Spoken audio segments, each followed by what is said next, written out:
ever Learn and Educate series. My name is Informer, and I'll be your instructor throughout the duration of this series. Therefore, it is important for you to make sure that you subscribe, click the notification bell, so that you will be informed as to when I post new lessons. Now, before I explain the concept behind my series, let's get to know one another. Let's take a moment to do introductions. And since the platform that we're using is YouTube, we'll have to do our introductions through the comment sections below. So in the comment section below, please state your name, tell us a little bit about yourself, and tell us what you're passionate about. And while you're doing that, I'll take this time to reintroduce myself again. My name is Informer, and in my spare time I like to write, create, exercise, play video games, and watch anime. However, due to my busy schedule, I usually don't get to partake in those activities until the weekend. I am passionate about computer information technology, electronic engineering, and it is my goal to become a computer forensic analyst someday. Now that we have taken care of the introductions, I'll move forward and explain the concept behind my series. The concept behind my series is to provide foundational, instructional, and applicable learning through presenting the content material in a simplistic yet comprehensive format. I strongly believe that before one can understand the advanced concepts of any lesson that is being taught, that they must first grasp hold of the simplistic concepts that led up to the advanced concepts. So I also believe that you should reach one, teach one, for it's lonely in a crowd. I believe that statement holds true. For today's lesson, we'll be journeying through the earliest days of computer history.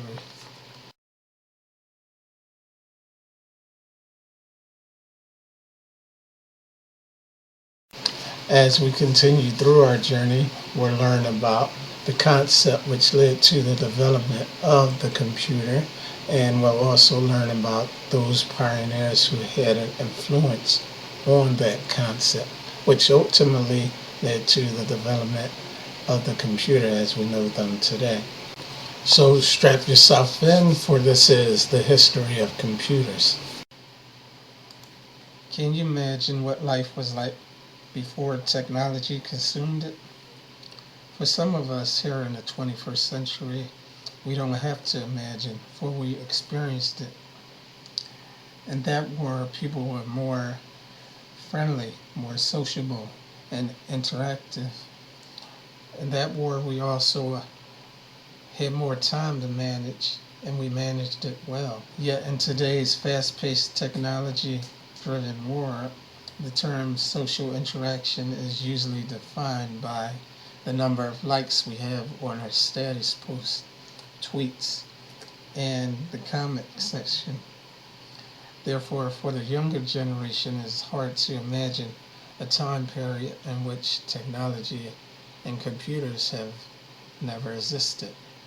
However, that doesn't change the reality that there was a time period. Therefore, how can we understand our future without looking to the past? On a side note, that's why it is important for the younger generation to respect those who came before them. For we have been where you are going, and we just want to steer you in the right direction. And at the same time, we can also learn from you, for you have more information than we've been privileged to during our time. Now, having said that, This is why it's important for those who are younger to learn from their grandparents, their parents, for we have been where you're going. We just want to share our experiences and our knowledge with you so that you do not make the same mistakes as we have in the past. At the same time, we also understand that we could also learn from you in terms of education, for you have a lot of information that we were not privy to growing up, just because of the advent of technology and its proliferation, thereby making what seems old to us new to you, because the lessons that you are learning are repackaged in a different way than it was for us and presented to you. But we must look to the past to understand where we're going. And so with that, we'll begin by discussing what led to the invention of the computer, like what was the concept behind it. And the answer is pretty simple, something that most of us used during our school years. It dates back to the 18th century, and that device is known as the abacus. Yes, that's right, the abacus. The abacus can be thought of as the earliest form of a calculator, for with that you were able to perform any type of mathematical operation. The earliest form of a calculator, for with that you were able to perform any type of mathematical operation. Now, the abacus dates back to the 18th century. During that time period, during that time, the Babylonian era was prosperous. History tells us that the Babylonians were an ancient culture that reigned occupying southern Mesopotamia between the Tigris and Euphrates River. Now, those areas today are known to us as modern southern Iraq, from around Baghdad to the Persian Gulf. The Babylonians made their abacus out of materials such as sand, twigs, and pebbles. In first century China and in India, an abacus with beads used.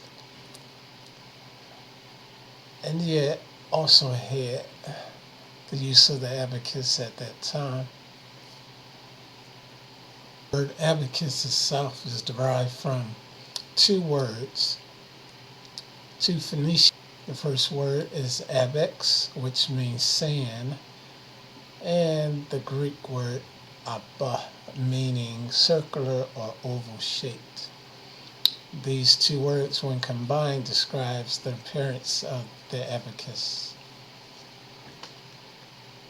As you can see on your screen, there were different types of abacuses, such as the Roman hand abacus, the dust abacus, and the Roman calcus abacus. These ancient abacuses set the standard look for what we know today as the abacus. So now you might be saying, what does the abacus have to do with computers and their evolution? Well, think about it. Back in the early days, like in the Babylonian era, there were many merchants. They needed a way to not only keep inventory of their goods sold, but also a way to make sure they weren't being cheated. They used it for their currency. So through those early abacuses, it was a way for computing fast, a fast type of computing. And what does computers do? They calculate at fast rates. Hardly notice it. That is what allows us to do so many things with computers today. In addition to abacus, there also were known tally sticks, which was another type of memory in which you could record numbers, documents, and messages. With the tally system in school, 1, 2, 3, 4 marks with the slash going between it. That's also an alternative way to add and keep record of numbers. Now, as we move from the 18th century to 1614 AD, there were various pioneers who expounded upon the look and the functionality of the abacus. One of such pioneers was named Nathan Bones, was named Napier's Bones. It was a device similar to the abacus, but it allowed you to multiply, divide, and calculate square roots and cube roots.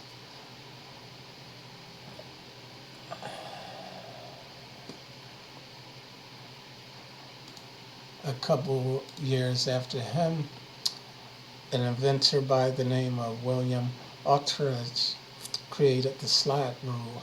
It was like a smaller form of the abacus, and with it you were able to perform multiplication, division, roots, logarithm,